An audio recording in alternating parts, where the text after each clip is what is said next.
suspensão dos concursos do Poder Executivo a nível federal, terceirização, salários começando com R$ 5.000 para cargos super complexos do Poder Executivo, fim da estabilidade do servidor público. Essas e algumas outras são as notícias que os concurseiros têm que conviver no dia a dia. E é muito difícil, diante de todo esse cenário, manter os estudos em dia, manter ali a confiança de que você vai conseguir. Eu sei disso porque vocês sabem, né, também fui concurseira desde lá em 2015, quando eu comecei de fato a estudar, que esse mesmo cenário já estava acontecendo. Hoje eu vou falar para vocês, na minha visão de concurseira, qual é a estratégia que vocês podem utilizar para sobreviver a toda essa instabilidade, tentando garantir aí uma boa oportunidade para você passar em um concurso público.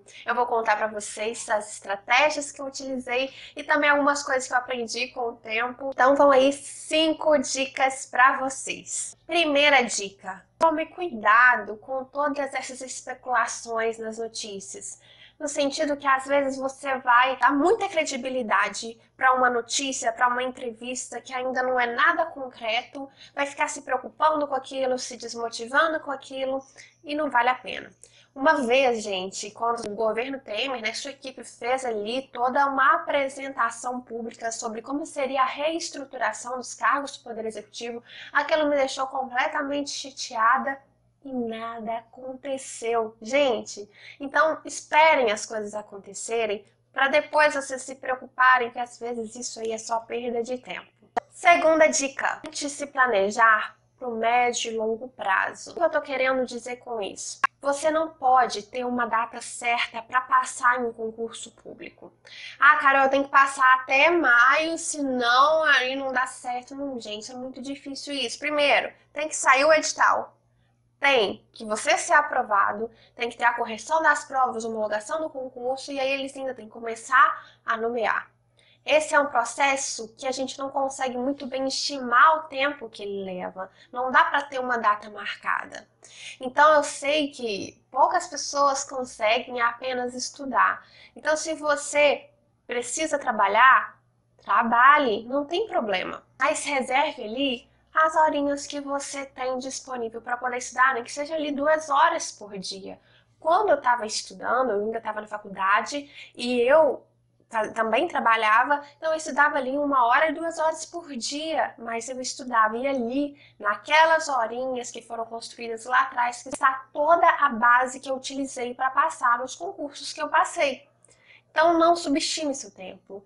De pouquinho em pouquinho vai dar certo, a médio e longo prazo. Terceira dica: procure a área que você tem interesse. Não escolha apenas um cargo, escolha uma área de interesse. Por exemplo, área policial, área de tribunais, área fiscal. Enfim, eu já até fiz um vídeo, vou deixar o link aqui em cima para vocês, caso vocês tenham interesse, de como descobrir aí qual é o tipo de carreira que vai ser mais legal para você, como você vai buscar isso. Busque, isso é muito importante. Quando você abrange um pouco esse leque, você vai ter mais oportunidades, vai ter uma estratégia melhor para poder prestar concurso nessa época de instabilidade em que não saem assim tantos editais. A quarta dica está ligada diretamente à terceira dica, porque depois que você escolheu ali qual que é a área, qual é a carreira que você quer se dedicar, você vai buscar os editais anteriores daqueles concursos que você tem interesse.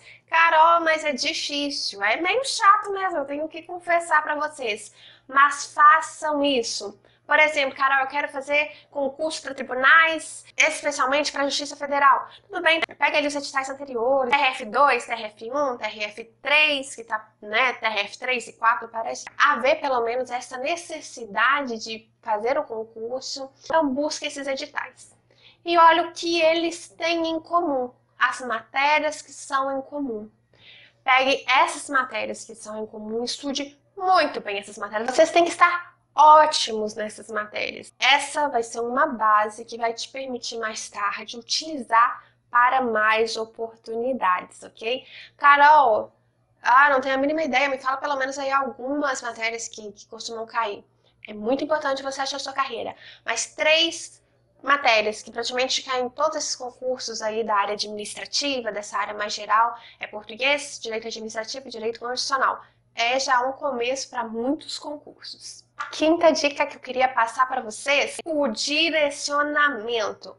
Depois que você já descobriu a área que você tem interesse, você já viu os editais, já estudou a parte básica, né, que é a parte em comum que cai em todos esses concursos que você apresentou interesse, você vai direcionar. O que é direcionar? Pegar as matérias específicas daquele concurso que está mais próximo, aquele concurso que está mais quente, aquele concurso que já foi autorizado, que já está encaminhado.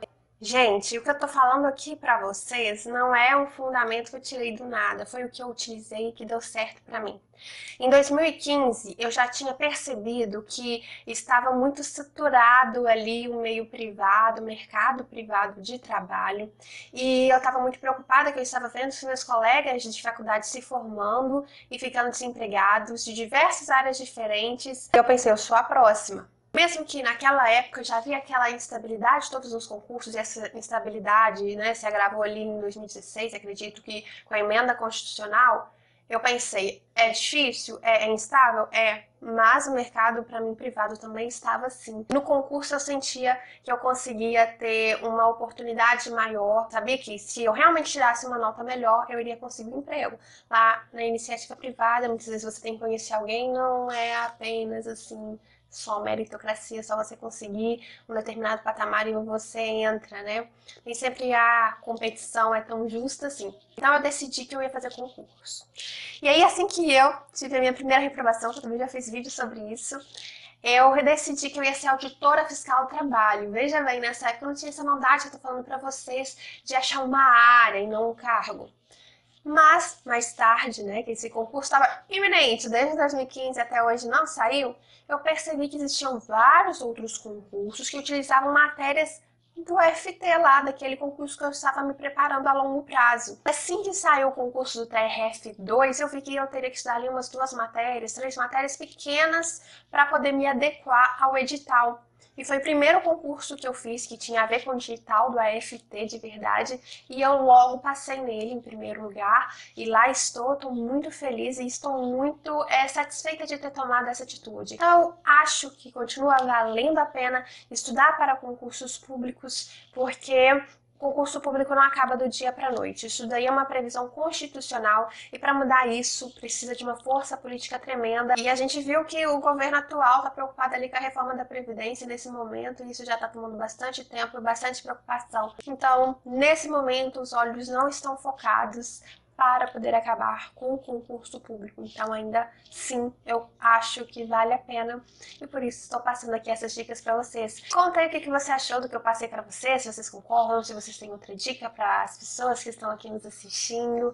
Por favor, me dê aquele like, se inscreva nesse canal. Gente, vocês me ajudam demais, vocês não imaginam o quanto vocês me ajudam quando fazem isso. Obrigada por ter visto até aqui e até o próximo vídeo.